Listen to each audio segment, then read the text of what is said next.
Shakaoma wedwe.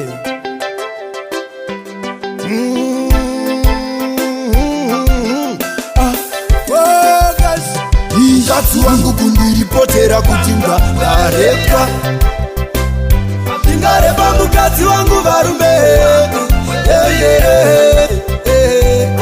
Kakungotadza kunzwanana kataita. Munganditsunga varume.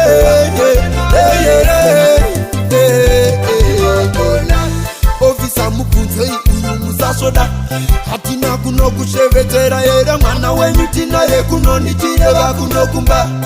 Uyu mukadzi wangu angara mumba mangu pachangu.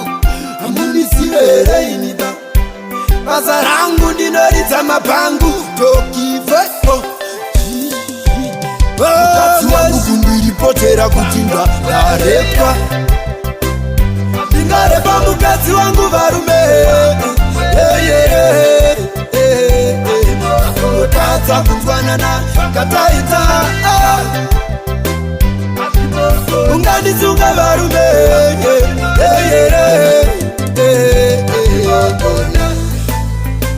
Ameno kwakapa anonyadzisa vekwakapa. Ngamisitana ere zvekusvika kumaloya. Amai mwana mutsaroya. Ndingakugwadama ere munhu wandakarovora. Wandikona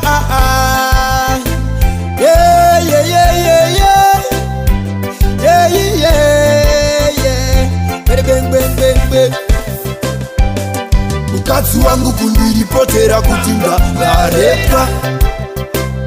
Ndingarepa mukadzi wangu varume. Kakungotadza kunzwanana kataita. Munganditsunga varume.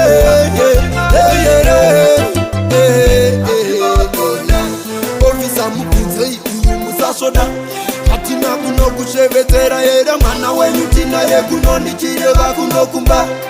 Uyu mukadzi wangu angara mumba mangu pachangu. Amunisive inida basa rangu ndinoridza mapangu. Tokiveko mukadzi wangu kundiripotera kuti ndarepwa. Ndingarepa mukadzi wangu varume. Kakungotadza kunzwanana kataita. Munganditsunga varume. Mukadzi wangu kundiripotera kuti ndarepwa. Ndingarepa mukadzi wangu varume. Kakungotadza kunzwanana kataita. Munganditsunga varume.